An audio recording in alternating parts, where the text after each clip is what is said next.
Hello बच्चों।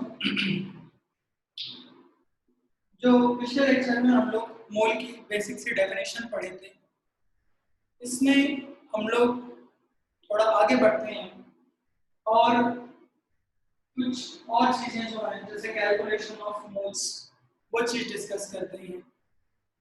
देखिएगा, जो सिंपल सा मोल कैलकुलेशन है इस चीज को मतलब कैसे कंटिन्यू करते हैं। कैलकुलेशन ऑफ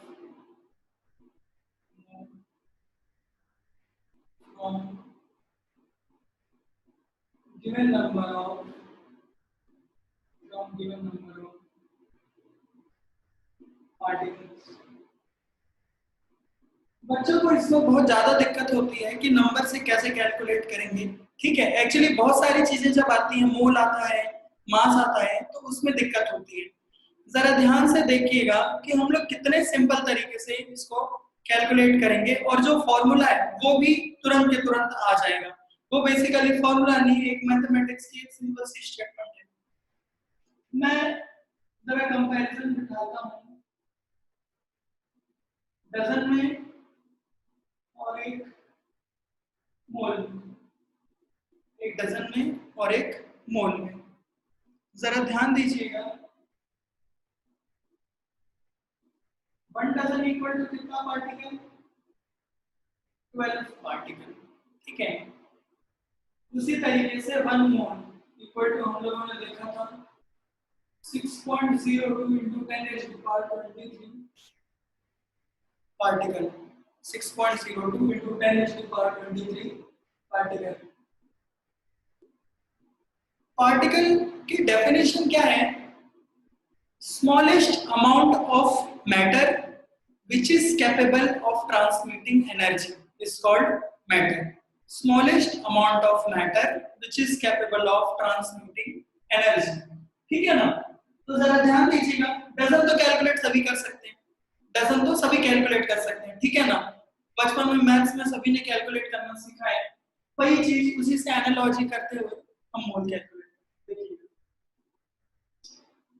12 पार्टिकल अगर दिया हो अपने को तो कितना डजन होएगा? 1 डजन। 24 पार्टिकल दिया होगा तो कितना डजन होगा? 2 डजन। 36 पार्टिकल होगा तो कितना डजन? 3 डजन। ठीक है, 6 पार्टिकल होगा तो कितना डजन? Half dozen. 6 पार्टिकल होगा तो हाफ डजन। 1 पार्टिकल होगा तो कितना डजन? यूनिटरी मेथड, इतने से इतना तो इतने से कितना। ठीक है, 1/12 dozen. 1/12 dozen.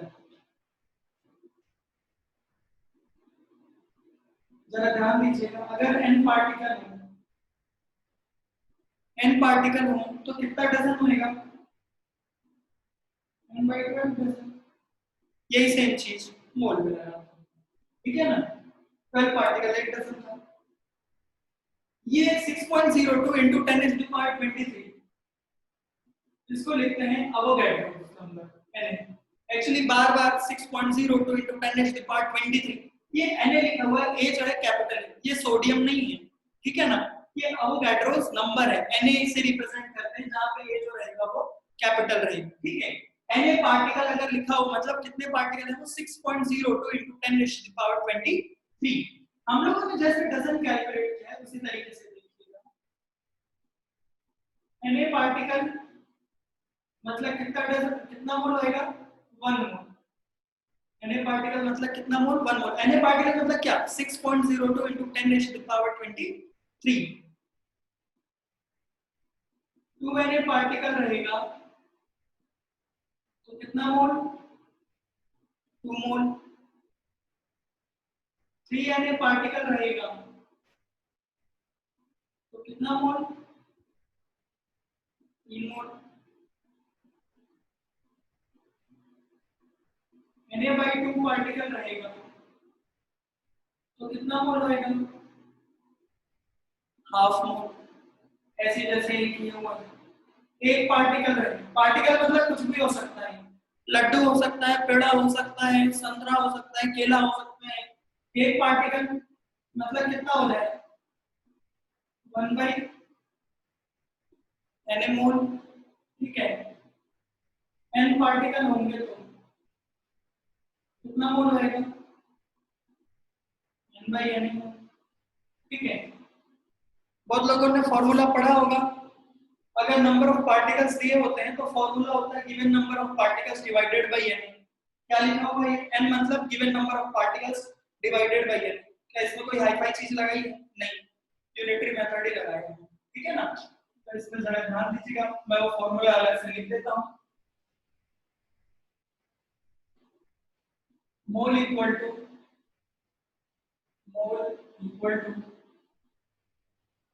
given number of particles, given number of particle n divided by n, ये एक फॉर्मूला है, ठीक है ना, ये एक फॉर्मूला है।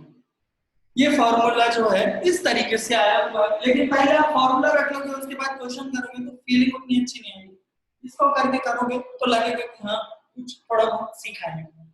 अभी थोड़ी सी कुछ और डेफिनेशन, सिर्फ इस पे बेस्ड क्वेश्चन जो है वो उतने अच्छे नहीं बनते, ठीक है, बट फिर भी एक आध एग्जांपल के लिए ले लेते हैं।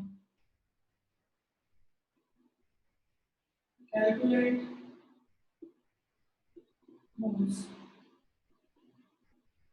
any molecule of H2O to any molecule of CO, 100 ion of Na plus 100 Na ion of Cl-. हम लोगों ने इसके पहले वाले वीडियो में मॉलिक्यूल वगैरह की डेफिनेशन पढ़ी थी, एक मॉलिक्यूल H2O, दो मॉलिक्यूल हो सकता है H2O का, उसी तरीके से यहाँ पे कितने मॉलिक्यूल दिए हुए हैं, Na मॉलिक्यूल ऑफ H2O, और लिख लेते हैं 1000 ion of Ca2 plus 1000, ठीक है। इसको मोल में कन्वर्ट करना है, किसी फॉर्मूले में रख दीजिए, बस आ जाएगा। उस फॉर्मूले में रखोगे तुरंत तुरंत आंसर आएगा। Na मॉलिक्यूल ऑफ H2O, मोल कितना होगा, पहले वाले के लिए मोल कितना होगा, mole equal to given number of particles कितने हैं, Na। यहाँ पे पार्टिकल मतलब क्या, मॉलिक्यूल, पार्टिकल मतलब क्या, मॉलिक्यूल, तो ये कितना होगा Na डिवाइडेड बाय Na, कितना मोल है, एक mole. 2 Na molecule of CO, mole equal to क्या होगा, 2 Na डिवाइडेड बाय n, कितना मोल, 2 मोल। यहाँ पे कितना आएगा मोल, मोल इक्वल टू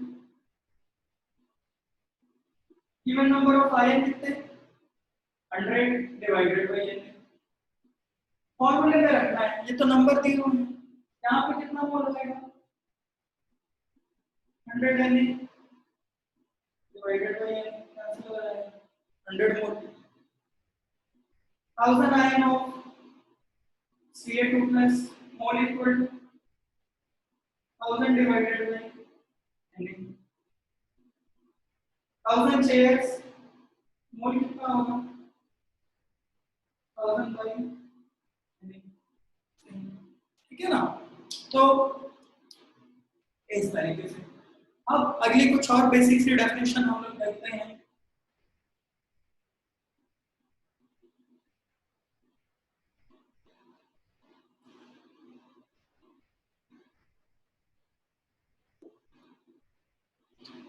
देखिए एटॉमिक मास,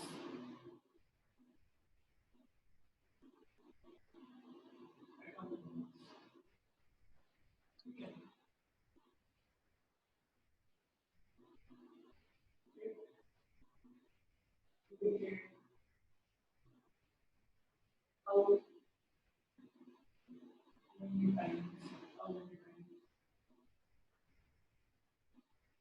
एटम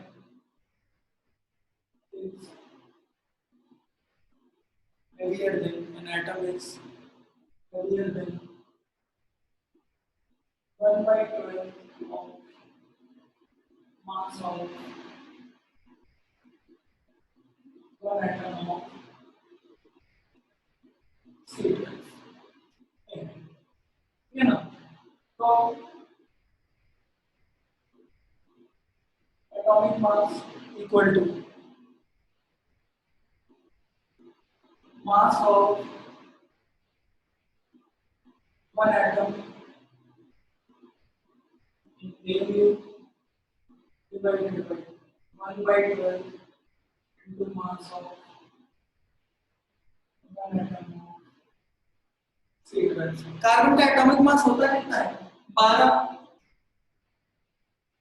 12 होता है। 12 से 12 कैंसिल हो जाएगा। एक्चुअली कार्बन वाला इसलिए लिया जाता, पहले हाइड्रोजन लिया जाता था, ठीक है, फिर और भी चेंजेस किए गए, फाइनली जो स्केल जिससे मास थोड़ा ज्यादा एक्यूरेट आता है वो होता है कार्बन स्केल, इसलिए कार्बन को यूज किया जाता है, ठीक है। Mass of an atom of sequence in AMU, यहाँ पे मैंने एक टर्म यूज किया है एएमयू, ठीक है।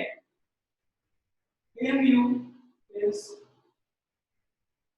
atomic mass unit. AMU is atomic mass unit.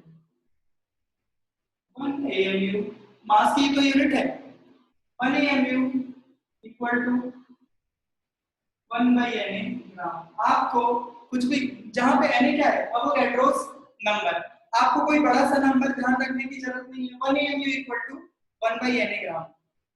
जरा ध्यान दीजिएगा कि ये जो 1 by Na ग्राम करके लिखा हुआ है ये कितना छोटा है, मतलब AMU जो है वो कितना छोटा होता है, जरा ध्यान से देखिएगा। 1 ग्राम का हम पार्टिकल लेते हैं, उसके 2 बराबर टुकड़े करते हैं, ठीक है, 2 बराबर टुकड़े करेंगे, 2 इक्वल पार्ट्स, 2 इक्वल पार्ट्स, तो एक पार्ट का मास कितना आएगा? 1/2 ग्राम, 1/2 ग्राम। 1 ग्राम तो ऐसे भी बहुत कम होता है, अगर हम लोग ऐसे प्रैक्टिकल लाइफ में देखें तो 1 ग्राम जो है वो तो हम लोग कभी मिठाई लेने जाए, सब्जी लेने जाए तो वो तो ऐसे ही एक्स्ट्रा देता है, ठीक है, तो ये बहुत कम होता है। अगर उसके 4 बराबर पार्ट करें तो एक टुकड़े का मास कितना आएगा? 1/4 ग्राम, ठीक है, 1/4 ग्राम, और सभी टुकड़ों का मास कितना हो गया? 1/4 ग्राम, ठीक है। वही 1 ग्राम का जो टुकड़ा होगा उसके 10 टुकड़े किए जाएंगे, 10 टुकड़े, 10 पार्ट्स, 10 पार्ट्स किए जाएंगे तो एक टुकड़े का मास कितना होगा? 1/10 ग्राम, ठीक है ना। 100 टुकड़े किए जाए, 100 पार्ट्स, 100 इक्वल पार्ट्स कर दिए तो एक टुकड़े का मास कितना होगा? 1/100 ग्राम, ठीक है। 1 ग्राम के अब Na टुकड़े करते हैं, Na, ठीक है, Na पार्ट्स, तो एक टुकड़े का मास कितना होगा? 1/Na ग्राम। ये तो इमेजिन करना भी थोड़ा सा मुश्किल है। 1 ग्राम का आपको टुकड़ा लीजिए जो कि 1 ग्राम ढंग से दिखाई भी नहीं देगा, मतलब तोलने में तो आ जाएगा, दिखाई दे जाएगा, आप उसके 2 बराबर टुकड़े करो और छोटा होता जाएगा, 10 टुकड़े करो बराबर तो 1/10 ग्राम, 100 टुकड़े करो तो 1/100 ग्राम, वो भी बहुत कम होता है, ठीक है, 1 ग्राम ही बहुत कम है, 0.01 ग्राम बहुत कम हो गया, ठीक है ना। 1000 टुकड़े कर दोगे 0.001 ग्राम, ठीक है। ऐसे अपने को कितने टुकड़े करने हैं? Na मतलब कितना? 6.02 into 10 raised to the power 23, 1000 से तो बहुत ज्यादा है, लाख से भी बहुत ज्यादा है, ठीक है। उतने टुकड़े करने के बाद जो एक टुकड़े का मास होगा वो होगा वो 1 AMU, तो 1 AMU इक्वल टू 1/Na ग्राम, ये ध्यान रखिएगा। एटम और मॉलिक्यूल जो होते हैं वो बहुत छोटे होते हैं, ठीक है ना। तो इसके बाद अगली डेफिनेशन देखिएगा, atomic mass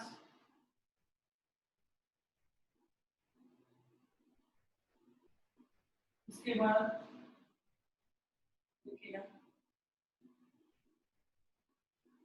molecular mass,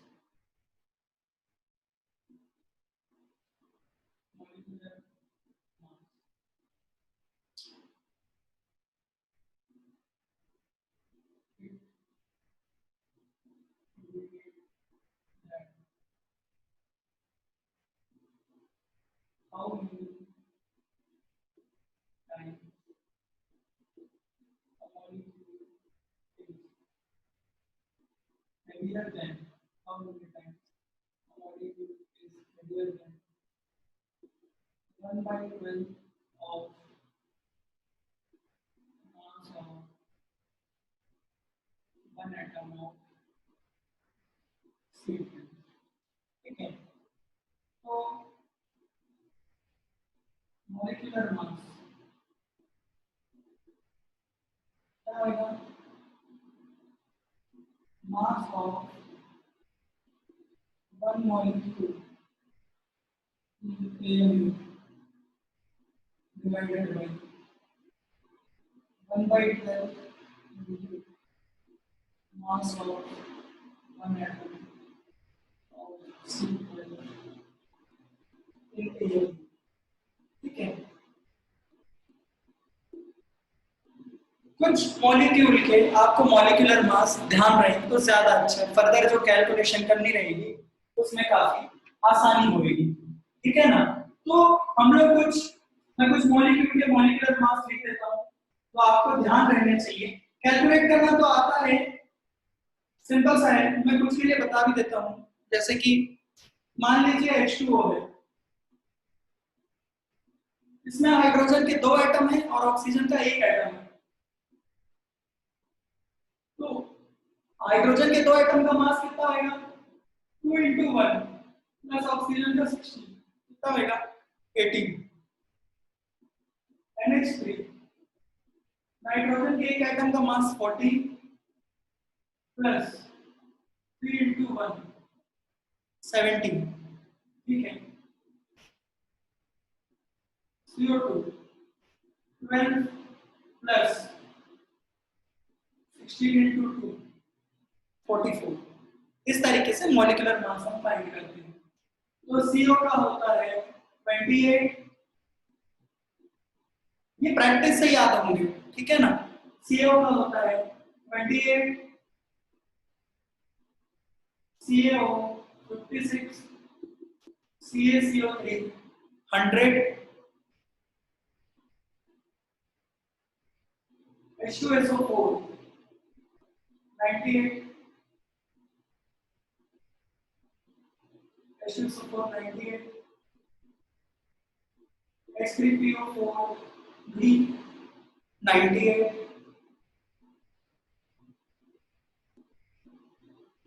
HNO3 63। ठीक है ना, तो ये ध्यान रखिएगा। और भी हैं, जैसे कि मैं कॉल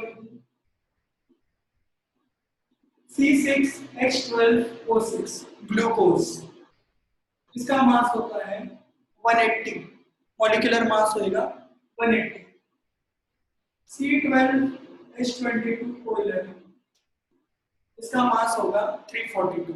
ठीक है ना, ये प्रैक्टिस से याद रहेगा, आप नहीं भी चाहोगे तो भी याद होगा। ठीक है ना, इसके बाद हम लोग अगला टर्म डिस्कस करते हैं जो कि है ग्राम एटॉमिक मास। ग्राम एटॉमिक मास और ग्राम मॉलिक्यूलर मास, आप लोगों ने इसकी डेफिनेशन पढ़ी होगी। When atomic mass is expressed in grams it is called gram atomic mass. ठीक है ना, क्यों एक्सप्रेस किया गया, ऐसा क्या लगा था कि ग्राम में एक्सप्रेस करें? एमयू में दिक्कत क्या हो रही थी? बात ये है कि चीजों को थोड़ा कॉम्पैक्ट बनाना सही रहता है और स्टडी भी थोड़ी सी आसान रही। आपको अगर बोला जाए कि आप 18 AMU वाटर लेकर आओ, वो पॉसिबल नहीं है आपके लिए, लेकिन आपको बोला जाए कि 18 ग्राम वाटर लेकर आओ तो वो बिल्कुल पॉसिबल है। AMU बहुत छोटा सा है, ठीक है ना, तो इसका मतलब देखिएगा, it is mass of any atom. Any मतलब क्या? सोडियम नहीं है ये, अवोगाड्रोस नंबर है 6.02 × 10⁻23। अगर 10 एटम लिखा होता तो 10 एटम का मास, यहाँ पे एन लिखा है मतलब 6.02 × 10⁻23 एटम का mass. It is mass of any atom expressed in grams. ठीक है, ये होता है gram atomic mass. its value is equal to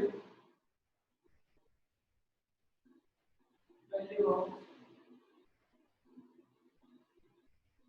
atomic mass. ठीक है, अब जरा ध्यान दीजिएगा कि ये हुआ कैसे। एक कन्वर्जन फैक्टर हम लोग ध्यान रखते हैं, 1 AMU इक्वल टू कितना ग्राम, 1 AMU इक्वल टू 1/n ग्राम। ठीक है ना, तो इसमें जरा ध्यान दीजिएगा कि ये कैसे हम लोग इसको लिखेंगे। आयरन के एक एटम का मास कितना होगा, 56 ग्राम या 56 AMU, 56 AMU।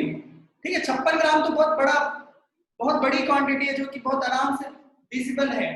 ठीक है, एक एटम जो कि दिखाई ही नहीं दे रहा, एटम दिखाई थोड़ी ना देता है, एटम जो दिखाई नहीं दे रहा वो कैसे 56 ग्राम का हो जाए, पॉसिबल ही नहीं। एक एटम उसका मास कितना होगा, आयरन के एक एटम का मास कितना होगा, 56 AMU। ठीक है ना, तो mass of one atom of iron कितना, 56 AMU। mass of one atom of iron कितना, 56 AMU। एक एटम दिखाई नहीं दे रहा, 56 ग्राम नहीं हो सकता, दिखाई नहीं दे रहा, उसका मास कैसे 56 ग्राम। ठीक है ना, mass of one atom of iron 56 AMU।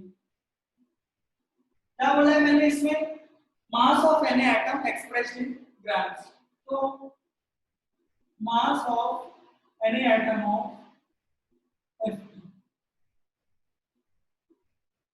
56 AMU। एक का मास 56, तो Na का मास कितना, 56 Na, मैथमेटिक्स है। ठीक है, एक का 56 तो Na एटम का कितना, 56 Na AMU। इस मास को किस में एक्सप्रेस करना है अपने को, ग्राम्स में। ठीक है ना, तो 1 AMU equal to 1/n gram, 56 Na AMU होगा तो कितना होगा, this divided by this multiplied by 56 Na। ये कैंसिल हो जाएगा, कितना आएगा, 56 ग्राम। ये वैल्यू और ये वैल्यू वाइज सेम है। ठीक है, ये भी 56 है, ये भी 56 है। ठीक है ना, तो जब आपसे एटॉमिक मास बोले तो वो एक्चुअली कितने एटम का मास, एक एटम का मास। जब ग्राम एटॉमिक मास बोले तो उसने कितने एटम कंसीडर किए हुए हैं, Na। मैंने एक एटम को लिया जो मास आया, ठीक है, वो एटॉमिक मास हो गया। मैंने Na एटम ली, Na मतलब क्या, सोडियम नहीं, Na मतलब सोडियम नहीं, Na मतलब 6.02 into 10⁻23। उतने एटम्स लिए, उसका जो मास आएगा वो ग्राम एटॉमिक मास। ये है ग्राम एटॉमिक मास सिग्निफिकेंस। ठीक है, इसके बाद हम लोग बात करते हैं ग्राम molecular mass. Gram molecular mass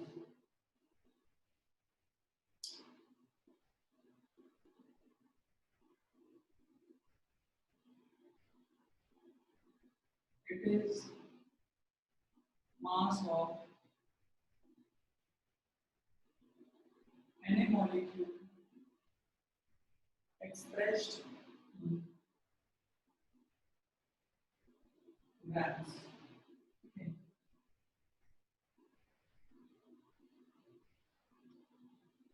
Its value is equal to value of molecular mass। Its value is equal to value of molecular mass। जरा देखिए ये चीज,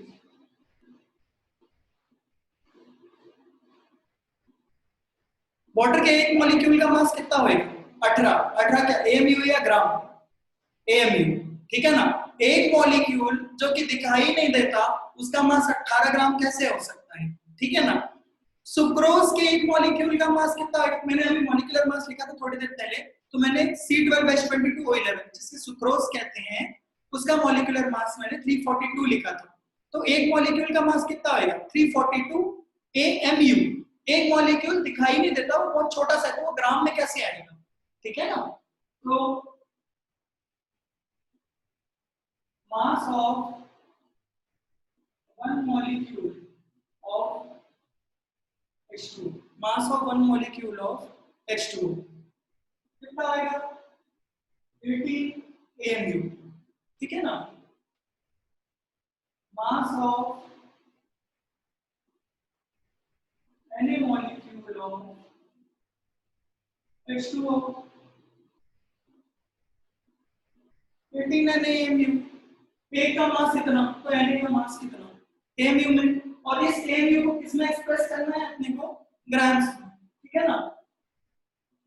तो 1 AMU equal to 1 by Na gram, 18 NaAMU equal to कितना होगा 1 by Na, ये cancel हो जाएगा, कितना आएगा 18 ग्राम, सिंपल, ठीक है ना।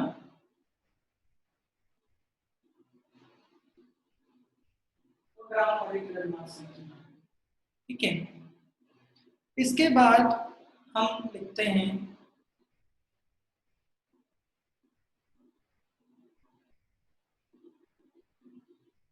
calculation of mole, calculation of mole from given mass, calculation of mole from given mass।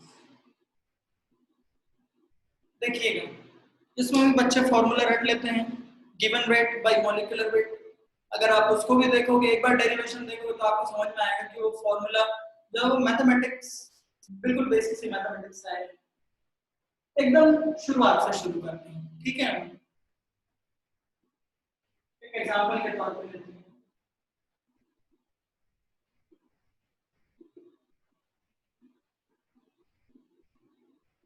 mass of one atom of calcium 40 mu, ठीक है। by definition of molecular mass, by definition of atomic mass, mass of one atom of Ca equal to कितना 40 AMU, ठीक है ना।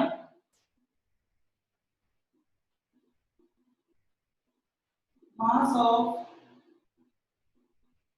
Na atom of Ca, Na मतलब क्या अवोगाड्रोस number, कितना AMU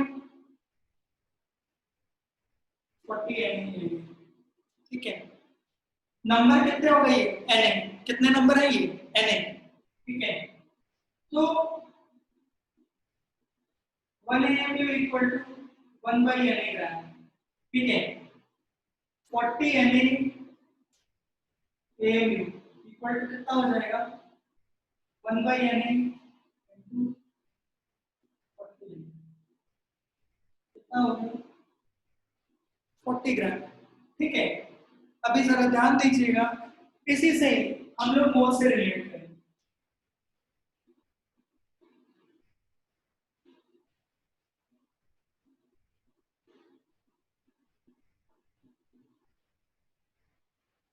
mass of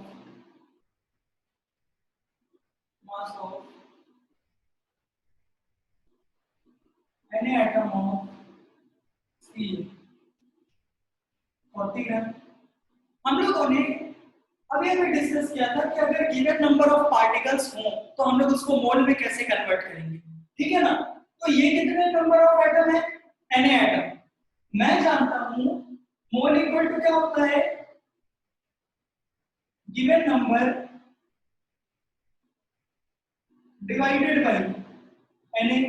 यहां पे मैंने कितने एटम कंसीडर किए हैं Na एटम, तो उसको मोल में कन्वर्ट करना होगा तो क्या करेंगे Na divided by Na atom ही लिए गए, नंबर ऑफ एटम कितने Na से डिवाइड कर देंगे, कितना मोल आया 1 मोल, ठीक है। तो इसको फर्दर थोड़ा मॉडिफाई करके लिखते हैं, mass of 1 mole of C Na atom मतलब कितना मोल है 1 मोल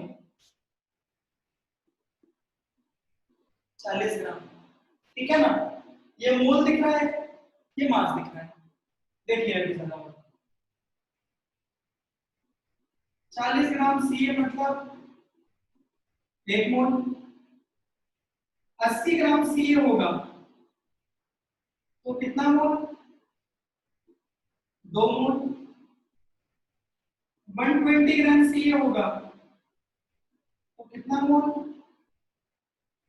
3 मोल। 1 ग्राम सी होगा तो कितना? 1/40 मोल।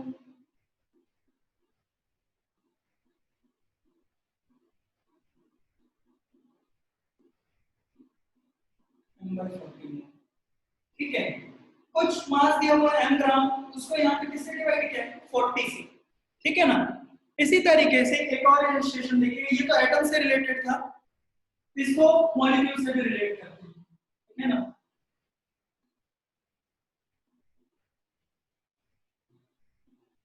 इसको थोड़ा फास्ट करेंगे, अगर ध्यान से देखिए।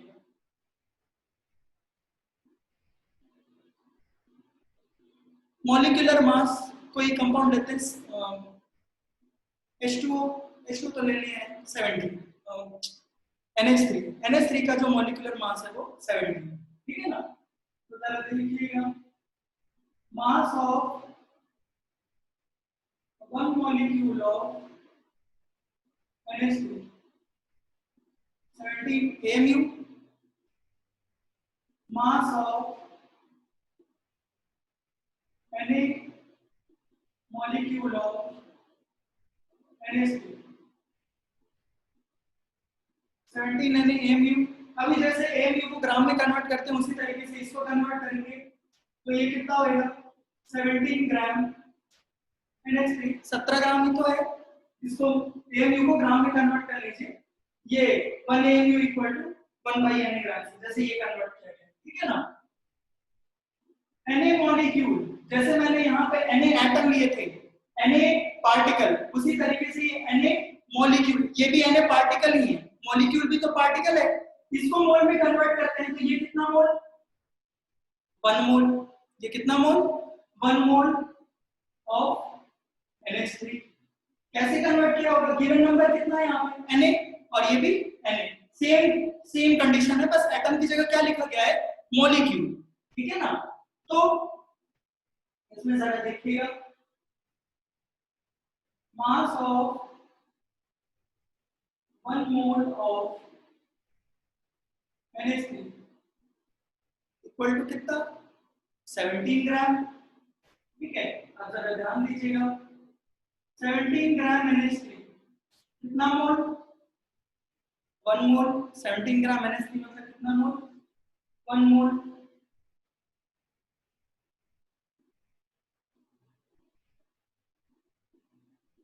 थर्टी 4 ग्राम NH3 कितना मोल? 2 मोल। 51 ग्राम NH3 कितना मोल? 3 मोल। 1 ग्राम NH3 कितना मोल? 1/17 मोल। m ग्राम NH3 कितना मोल हो जाएगा वो? m/17 मोल। ठीक है ना? तो जरा देखिएगा, कोई भी सब्सटेंस का मास m ग्राम, कुछ गिवन मास है m ग्राम, यहाँ पे हमको किससे डिवाइड किया गया है? 40 से। 40 क्या है इसका? Atomic mass. यहाँ पे किससे डिवाइड किया गया है? 17 से। वो क्या है उसका? Molecular mass. तो हम लोग जो फॉर्मूला लिखते हैं वो अब लिखते हैं mole equal to given mass by, अगर एटॉमिक मास है तो हम लोग एटॉमिक मास से डिवाइड, अगर एटम है तो एटॉमिक मास से डिवाइड करेंगे, मॉलिक्यूल है तो मॉलिक्यूलर मास से डिवाइड करेंगे। इसीलिए Gm by Gm, mole equal to Gm given mass by Gm मतलब क्या? Gram atomic mass. Gmm मतलब क्या? Gram molecular mass. Gm gram atomic mass और Gmm gram molecular mass, gram atomic mass और gram molecular मास। है ना?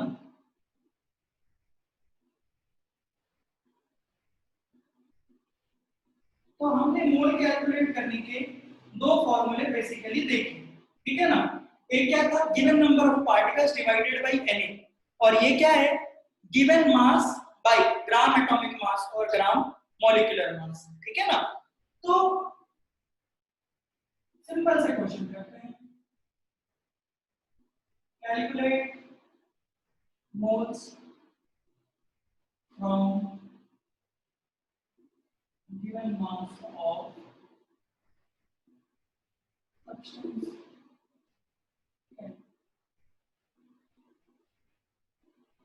18 ग्राम water, 9 gram water,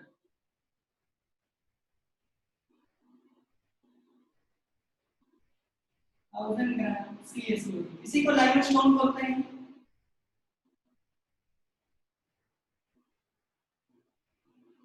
10,000 gram CaCO2, basically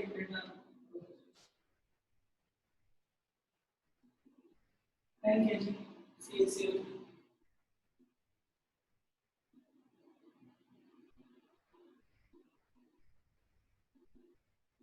90 gram water, 9.8 gram H2SO4,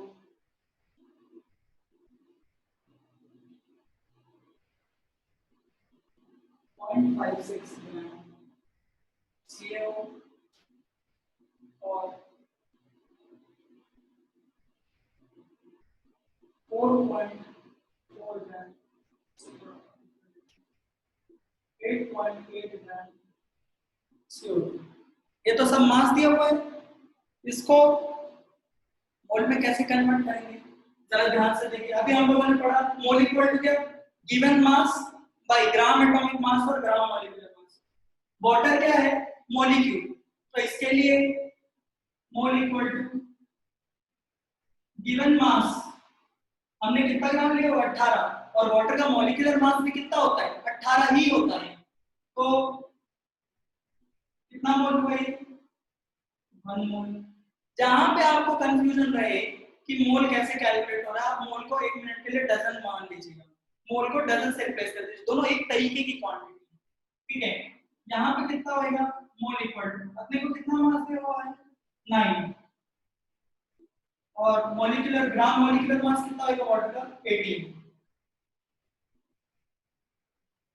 mole equal to given mass 1000, CaCO3 का molecular mass 100 होता है, CaCO3 का molecular mass कितना होता है, 100, तो ये कितना मोल, 10 मोल, ये 10 kg दिया हुआ है, ठीक है। आप यहाँ पे ये वाली चीज ग्राम में रख रहे हैं, ऊपर वाले को भी ग्राम में रखना पड़ेगा, ठीक है ना। आप ऐसा नहीं कर सकते कि एक को ग्राम में रख दो एक को केजी में रख दो, ठीक है। तो 10 kg equal to 10,000 gram, 10,000 divided by 100, 100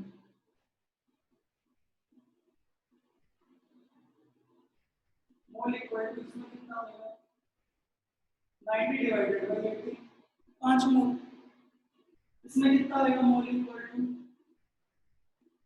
9.8 divided by 98, H2SO4 का मॉलिक्यूलर मास कितना होता है, 98, तो ये कितना मोल होगा, 0.1, यहाँ पे मोल इक्वल टू 0.56, CaO का मॉलिक्यूलर मास 56, आप कैलकुलेट कर सकते हो, एटॉमिक मास दिए रहते हैं जेईई के पेपर में, ये होगा 0.01, 0.01,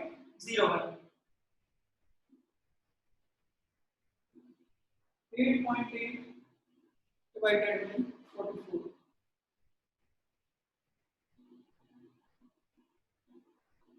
कितना मोल हो गया, 0.2। तो इस तरीके से हम लोग मोल कैलकुलेट करते हैं, है बहुत सिंपल, लेकिन आप थोड़ा अच्छे से पढ़ोगे ना तो आपको लगेगा कि आप बिल्कुल ही कुछ नहीं, एकदम ही हलवा है, ठीक है। अच्छे से पढ़िए, ये सारी चीजों को थोड़ा समझ के करेगा तो और अच्छे से होगा। अभी अगले वीडियो में हम लोग इस पे बेस्ड और थोड़े कंसेप्चुअल क्वेश्चंस करेंगे, ठीक है ना।